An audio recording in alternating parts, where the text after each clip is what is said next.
Are we going LinkedIn Live or no? No. Oh, recording. Okay. No, we're recording like right now. So I'm Brent Leary. I'm Paul Greenberg. We are the CRM players. And we used to, really like this guy as one of the four horsemen, but as you will hear in a minute, he's kind of turned coat. But anyway, he is Turncoat. Wow. he is the one and only.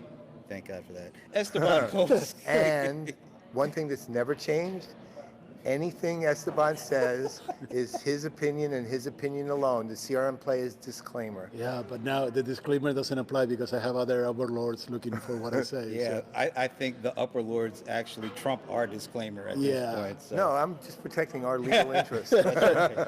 Anyway, I don't say what I used to say anymore. I'm a much nicer person. The artist formerly known as an independent analyst is I have a symbol. Hold on. Oh, now, there's my symbol.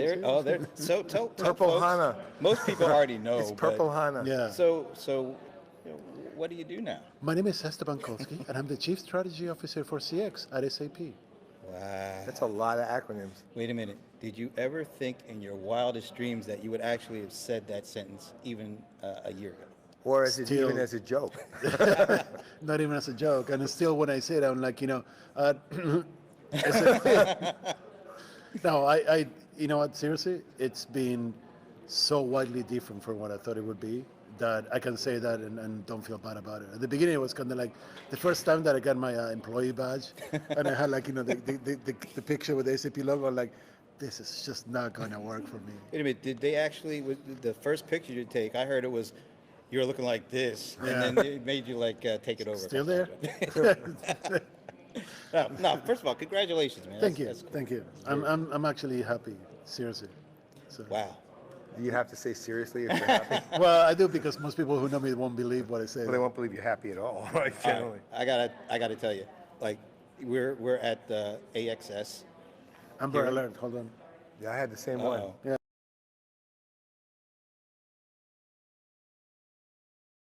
Chandra, call the police. Yeah. All right. So we're here in Atlanta Yay. for a. Hey, it's not Vegas, dude. Thank God it's not. So, Brent, when did you get in? About 20 years ago. So no, this is the inaugural Ambient Experience Summit being held in Atlanta, and it's being brought to you by the folks at Constellation Research, and of course, you're the chair, right? I'm the honorary chair. He's the Meaning chair. The honorary They give me chair. the title and I don't have to do anything. There you go, and I'm the honorary stool. So No, you're the honorary mayor. That makes me the honorary rug. All right, no. All right, this is, like I said, this is the first time doing this. It's really gone well to me, at least so far. But Me too. I have to say the highlight, at least from my perspective, is seeing you guys on stage doing a fireside chat, which basically was them doing what they usually do, which is, point, counterpoint, and just people in front of you instead of just you guys talking to yourselves. So Yeah. it was actually the highlight for me so far. A lot of people actually told me that. They said Yeah. the best. Number of people we both know actually said that was the best thing of the whole conference. Wow. Yeah, I'm used to that. I don't know. How do you feel about it? So, I don't know. I'm very humbled. It's funny because you guys know Alan Bergson from Freshworks, Of right? course. And he's No, Alan Bergson, yeah.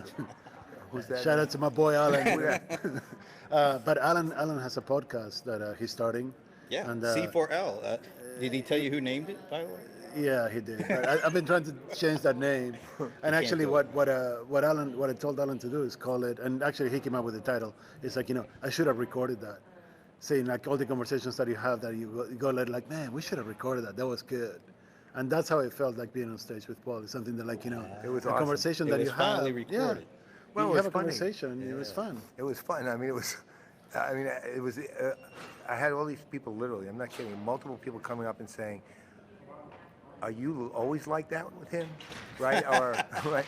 I said, "Yeah, we're always like that."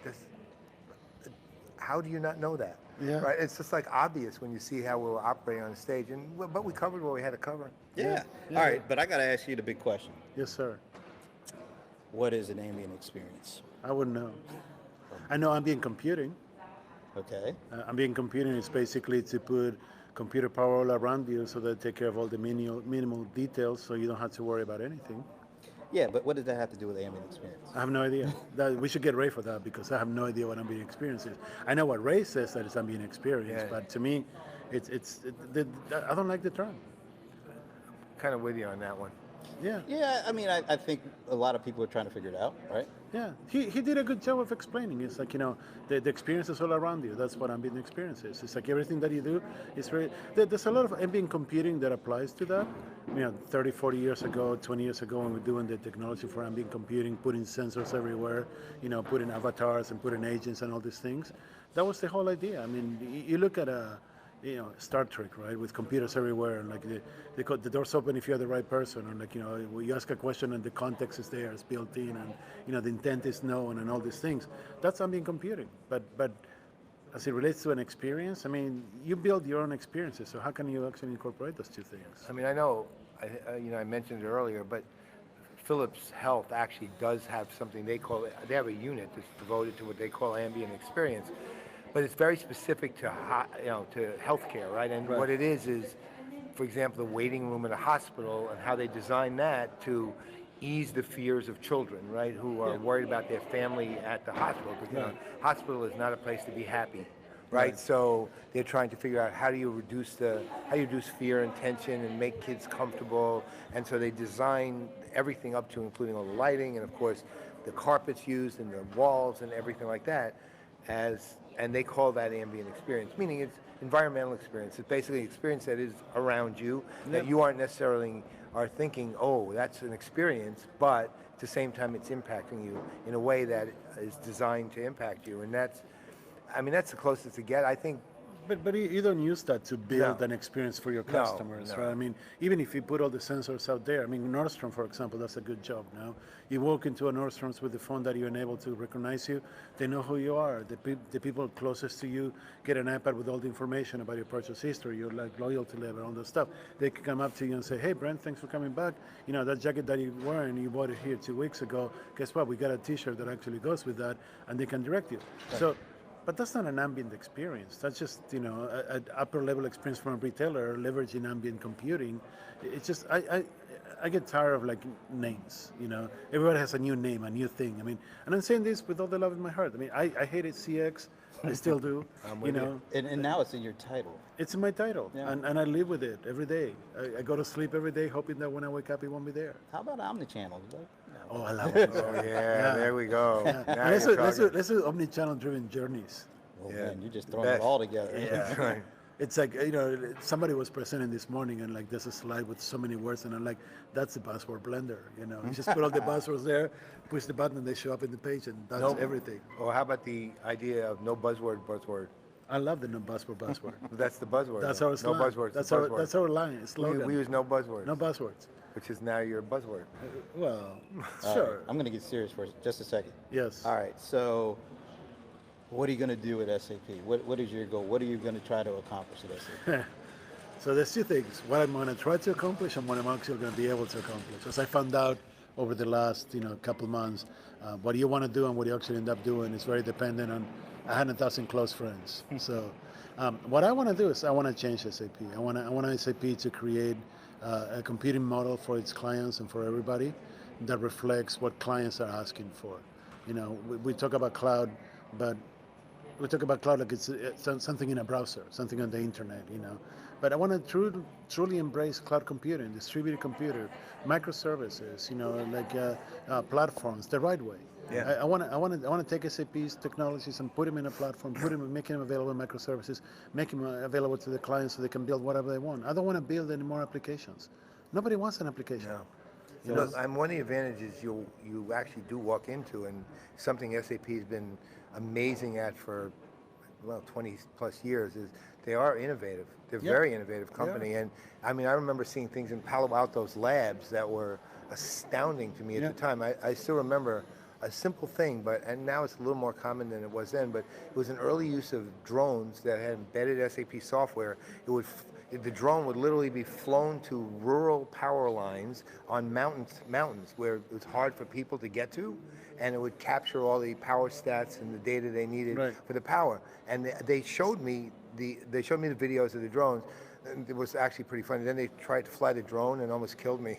They literally, like ended up like I had a duck, or they would have nailed me right in the head with the flight. But Sounds familiar. right. But the concept was incredible, right? I mean, the concept was absolutely incredible at the time. And you know, SAP always has been doing things like that, Yeah. and still does. You know, and the thing is, like, we have good technology. We're just not very good at marketing the technology, and that's what's actually killed us in the market. So, Yeah. a large part of what I'm trying to do is create a better storyline, create a better narrative, create a better go-to-market experience, if you want to use that word, for our clients, so they understand better what they can do. But I'm trying to just give them the power to do whatever they want. You know, Right thing. nobody wants to buy an application, man. Right. People I'm want to with buy a you. platform and do whatever they want, and I'm trying to build that. And I'll leave when they tell me it's time, or when I get it done, There you go. whichever happens first. What's it like working with Bob Stutz? Bob is, you know Bob, right? Yeah. You guys Bob, no, Bob, I no. love his wardrobe. Yeah, Bob is bigger than life, seriously, and he's the same to work with than it is as a person. He's just, wherever he goes, he commands the respect that he deserves. He built the entire industry. Yeah. You know, he built Siebel, he built SAP, he built Microsoft, he went to Salesforce to build one portion of it, and he came back to SAP to finish what he started. And like, it sounded like a great opportunity to try to change SAP, which frustrated me like no other company over the years. And I wrote in my blog many times how frustrated I was with their lack of, like, you know, ability to take incredible technology and do something with it. So, you know, put up or shut up, they say, right? You know, they say be careful what you write. Yeah, when I said I can fix it, somebody took me seriously.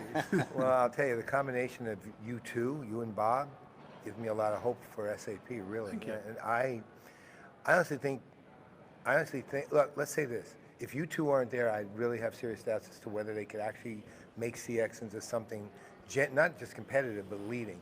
With you two there, I think it's a real possibility. I hope so. I really do hope so, because I can start to see the picture, and it's a really nice place to be. And like I said, when they tap me in the shoulder and they said, you know, then my hockey time is up. All right, bringing in sports. So Yeah, exactly. Darts. So You know, darts and Darts curling. and curling. Darts and Your curling. There you favorite go. too. all I just ask is never say anything positive about any of my favorite sports teams. That's all I have to say. Oh, I'm sorry. Did you guys didn't make it? I just remember what you did to the Sacramento Kings.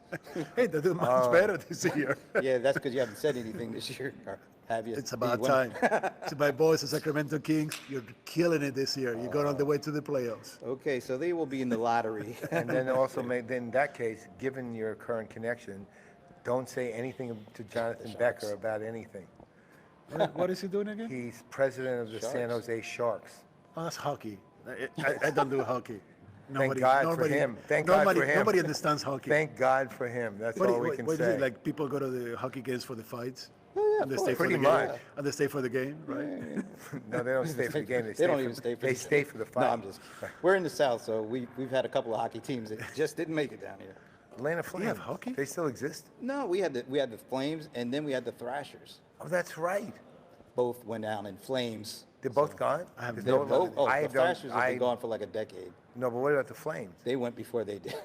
Really? Yeah, remember they moved from was it Calgary to Atlanta? Oh, that's Is right. there anybody in Northern California? I have no idea. I mean, Besides the Sharks? that's San Jose. Oh, That's not, that Central doesn't- California. That's just California. It's California. Oh, that's right. They're We in got the San Mighty Jose. Ducks, but that's south. Yeah, Anaheim, I that's right. actually, when I was working in LA, we used to have season tickets to the Mighty Ducks in the initial season. It was like, third row, center ice. Wow. And we had a luxury suite. And it cost And $18. we had no customer. We had no customers, so I had to go to all the games because Well, I didn't want to throw the tickets That's all away. right. They Not didn't have the any worst thing. customers.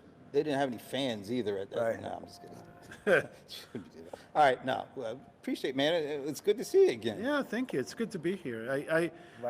I'm trying to find the balance between promoting SAP, which that is not in my blood, and truly the potential, which is what I'm here for, Yeah. right? Well, I mean, So- look, think of it this way. A, you're not drummed out of the Four Horsemen. That's a good thing. Right. Yay. You're still in. Although, Brent, your new slogan for him is literally iconic already. So I think you Yes. should. You should say He it. will never lose the apocalypse. Let's just So put it no, like that. no, No, the just say the slogan right way. itself, Come man. Oh, okay. So, all right. So since he kind of left us, at least physically, but he'll never leave us, spiritually, emotionally, all that. I just said you can take the man out of the apocalypse, but you just can't take the apocalypse out of the man. So, That is a perfect description of it all. Thank you. I'm here to change things because what I usually Literally. say is not shareable on video. yes. And with that, hey, hopefully we'll see you soon, I know we Thank you. will. Yeah. somewhere around. Yeah. You guys going to Sapphire? It's the biggest party. Theoretically, It's the biggest party. let's say this: we haven't been invited Yeah. yet. Is it in Orlando? Okay, I'm putting this on video, so you put it out. I'm taking care of that. You guys are going to Sapphire if you want to. All right. I have it on my calendar. It's not in Vegas. No, it's in don't worry. Orlando. It's in the It's in worst. Orlando. It's the one It's in worse Orlando. city than Vegas. It's in It's Orlando. literally in Vegas without restaurants, Oh, aka Speaking Orlando. of Vegas, just so you know, so I was in Vegas last weekend for the first time in 25 years, not for a conference. And actually, it's not that bad. Oh, All right. please. We're gonna we are revoke going to your drum you up. card. That's right. No, you I'm are being going to be serious. drummed Run right around out. saying that kind of blasphemy. Well, no, so hold on. I went there to have a great food, which I was Fair able to enough. find. All Right. I went there to like stay up all night and not worry about the next day, which I was able to do. And I was there to like go to the pool like at 6 p.m. and like I was able to do it. And the water is warm and nice. It's a nice vacation place if you take it like that. I mean, when you go for work, it's the crappiest place in the universe. No, second But when you're crappiest. not there, Sapphire's at the crappiest. I'm not allowed to say that. I It's in my can. contract. I'm perfectly. It's not mine. I don't have a contract. We better end this before he does say something that really is in Right. his The contract. apocalypse Yeah. will. All right. Well, hey, thanks again for joining us. My pleasure. I'm Brent Leary. I'm Paul Greenberg. He's still a horseman. and we're Esteban Kolsky. out. Yeah, and we're out of here. Thank you.